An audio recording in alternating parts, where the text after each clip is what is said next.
환경오염 물질이 아이들의 신체적인 건강뿐 아니라 정신적인 발달에도 악영향을 끼치는 것으로 나타났는데요. 자세한 내용 이화여대 예방의학교실 하은희 교수를 전화로 연결해 알아보겠습니다. 교수님 안녕하십니까? 네, 안녕하십니까? 네, 이 환경오염의 주범으로 꼽히는 자동차 배기가스와 또 미세먼지가 우리 몸에 안 좋다는 건 참 잘 알려져 있는데요. 먼저 이 앞서 연구 결과 또 아이들과 연관이 돼서 또 집중도가 높아지는 것 같습니다. 먼저 한국인은 평소에 어느 정도로 미세먼지에 노출되고 있습니까? 네, 환경부와 과학원에서 발표에 의하면은 2014년도에 우리나라의 연평균 농도는 46, 49 마이크로그램 퍼미터 세제곱 정도 됩니다. 이러한 농도는 이제 주요 도시에 비해서 감소하고는 있지만 OECD 국가에 비해서는 여전히 높은 수준이고 문제는 높았을 때는 200에서 400 마이크로그램 퍼미터 세제곱까지 올라간다는 것입니다. 예. 그리고 특히 이 영유아와 임신부가 미세먼지 등 환경오염 물질에 노출되면 더 위험하다고 하는데요. 그 이유는 무엇일까요? 태아나 영유아 경우에는 호흡기나 면역 체계가 아직도 미성숙하기 때문에 특히 영유아 같은 경우는 이 행동 특성이 입에 넣고 기고 또 키가 작아서 호흡존이 바닥에 가깝기 때문에 바닥에 깔려 있는 미세먼지나 유해 화학 물질에 더 영향을 받죠. 그래서 저희 연구 결과에서도 미세먼지가 많이 노출되면은 신경인지 발달이 저하되고 성장 발달이 지연되는 것으로 나타났습니다. 네, 그렇군요. 아무래도 좀 미세먼지가 아이들에게 특히나 좋지 않을 것 같은데요. 교수님 혹시 이 배기가스나 미세먼지가 많은 도로 같은 공간이 집이랑 가깝다면 아이들의 신경 발달에 더 안 좋은 영향을 줄까요? 네, 저희 연구에서 관련이 있었는데 산모의 거주지가 도로에서 200m 떨어진 경우하고 200m 미만인 경우를 나눠서 이제 아이들의 인지 능력을 조사를 해봤습니다. 그랬더니 생후에 5세, 60개월 된 아이들의 언어와 동작 지능 점수가 도로에서 200m 미만 떨어졌을 경우에 1점에서 2점 정도 낮게 관찰되었습니다. 예, 아무래도 200m 미만의 도로에서 200m 미만에 있는 집에서 거주하시는 분들은 더욱더 신경을 써야 될 것 같은데요. 네. 특히 임신부는 또 수은이나 환경 호르몬을 조심해야 한다는 이야기를 종종 들었는데 만약 임신 중에 이런 물질에 노출되면 아이의 건강과 성장에 구체적으로 어떤 영향을 미치게 될까요? 예. 저희가 이번에 또 분석을 해봤는데 임신 말기에 이제 엄마가 비스페놀 A에 노출이 되면 비스페놀 A가 1 마이크로그램 퍼 리터 증가할 때마다 출생 시에서부터 36개월까지의 영유아의 인지발달 검사 중에 동작 점수라는 게 있는데 그 점수가 1.3점 정도 낮았고 수은의 경우는 1 마이크로그램 퍼 리터가 증가할 때마다 5세 아이의 인지 점수가 약 1점 정도 낮아졌습니다. 네. 특히 임신부, 특히 임신 말기에 놓으신 분들은 수은이나 환경 호르몬을 더욱더 피하도록 노력하셔야겠습니다. 네. 그렇다면 혹시 영유아 때 지능이나 신경 발달 속도가 늦춰지면 이게 자라면서도 문제가 계속 이어질 가능성이 있습니까? 네, 지능이나 신경 발달의 악영향이 지속될 가능성이 있는데 아이들의 경우는 잠재력이 많이 있기 때문에 자라면서 신경 발달에 필요한 영양소 섭취, 특히 비타민 B가 풍부한 음식을 먹는다든지 또 환경을 개선하면은 이 악영향을 막을 수가 있기 때문에 우리가 환경 노출에 대한 관리를 아주 중요하게 해야 한다고 봅니다. 예. 산모나 영유아가 환경오염 물질에 노출되지 않도록 주의하는 것이 중요할 것 같은데요. 이를 위해서는 어떤 점을 조심해야 할까요?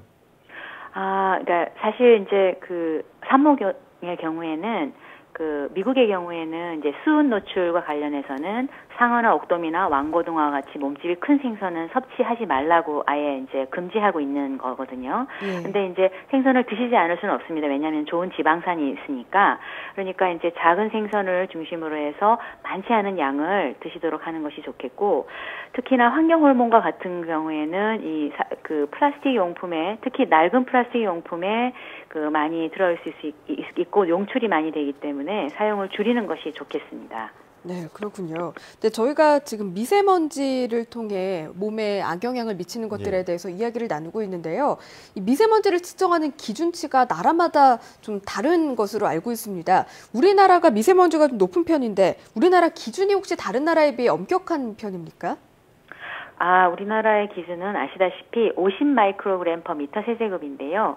영국이나 EU는 40이고 WHO는 20인데요. 그거보다 우리는 기준치가 높기 때문에 엄격하지 않다고 볼 수 있습니다. 예. 그렇군요. 그 기준치는 어떻게 되어 있을까요? 설명 좀 부탁드리겠습니다. 지금 현재 그 기준치가 그러니까 50이기 때문에 그 기준치가 우리가 사실 전에는 70이었는데 좀 낮아지긴 했지만 그거보다 더 엄격하게 특히 어린이나 태아의 영향이 지금 이제 건강 영향이 있다라는 것들이 계속 역학적인 연구에서 밝혀지고 있기 때문에 그 기준은 어린이에 맞춰 즉 민간군에 맞춰서 그 기준을 더 강화해야 한다고 봅니다. 더 낮아져야 된다고 봅니다. 예. 그렇다면 또 미세먼지나 유해 물질이 아이들의 이 성장 발달에 안 좋은 영향을 준다면 기준을 좀 더 강화해야 하지 않을까요? 네, 그렇습니다. 특히 초미세먼지는 WHO에서 1급 발암 물질로 지정하고 있기 때문에 이러한 어린이와 태아의 그 건강 영향을 기준으로 해서 그 기준치를 더 강화해야 한다고 생각됩니다. 네. 우리나라가 현재 50인데 좀 더 강화될 필요가 있다라는 말씀을 주셨습니다. 그만큼 미세먼지가 또 몸에 안 좋다는 말씀이시겠죠. 그렇다면 끝으로 생활 속에서 미세먼지로 인한 피해 저희가 좀 스스로도 예방하고 줄일 필요가 있겠는데요. 그 방법 좀 자세히 전해주시죠. 네. 그 산모 영유아 노약자들은 좀 가능하면은 이제 개인적으로 노력하는 부분이 있고요. 또 국가적으로도 노력할 부분이 있다고 보는데 먼저 개인적으로는 미세먼지가 높은 날에는 가능한 외출을 자제하시고요. 외출할 경우에는 마스크를 착용하고 돌아오셨을 때는 반드시 손을 씻는 버릇을 좀 가졌으면 좋겠습니다. 그리고 미세먼지가 높지 않은 날에는 환기, 1시간에 한 5분 정도의 실내 먼지, 미세먼지가 배출될 수 있도록 환기를 꼭 해주셨으면 좋겠고요. 국가적으로는 이제 이러한 아까 그 기준치 강화, 낮추는 이런 것들을 이제 말씀드렸는데 우리나라의 자료를 가지고 그 근거 기반의 환경보건 정책을 만들어 나가야 합니다. 특히 지금 이제 환경부 주관으로 2015년부터 19년 사이에 13개 전국 환경보건센터와 보건소에서 어린이 환경보건 초생 코호트 연구를 하고 있는데 이 기관 중에 그 임신하신 어머님들은 적극적으로 참여하셔서 좋은 어린이 환경보건 정책이 만들어질 수 있도록 기여하셨으면 합니다. 네. 그럼 오늘 이 방송을 보신 분들은 원래는 한 50 정도가 되면 위험하구나 생각했다면 특히 임신부나 영유아를 함께 있는 분들은 20, 30 정도만 돼도 더 주의를 하면 좋겠네요.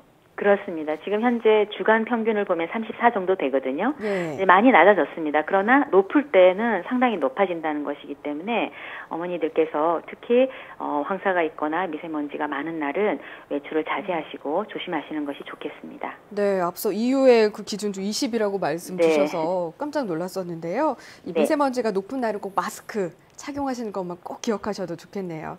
네, 그리고 한 가지 더 말씀드리면은 실내에서 이 미세먼지가 좀 떨어뜨릴 수 있는 방법 중에 하나는 그런 어떤 그 실내 공기 정화 식물 같은 것들 그런 것들을 집 곳곳에 이렇게 둬서 미세먼지가 줄어들 수 있도록 그렇게 노력하시는 것이 좋겠습니다. 네, 미세먼지를 줄일 수 있는 대표적인 공기 정화 식물 어떤 것들이 있을까요? 가장 싸면서도 좀 대표적인 게 스파치필름을 저는 어머니들한테 많이 강조를 합니다. 네. 스파치필름은 굉장히 물만 조금만 주면은 아주 잘 자라거든요. 네. 그래서 스파치필름 또 산세베리아와 같은 그런 어떤 잎이 두껍고 그러니까 단단한 그런 이제 그런 식물들을 집안에 두시면은 많은 도움이 되겠습니다. 네, 특히 아이와 함께 있는 가족들은 참고하시면 좋을 것 같네요. 네, 지금까지 이화여대 예방의학교실 하은희 교수와 함께 이야기 나눴습니다. 오늘 말씀 고맙습니다. 네, 감사합니다.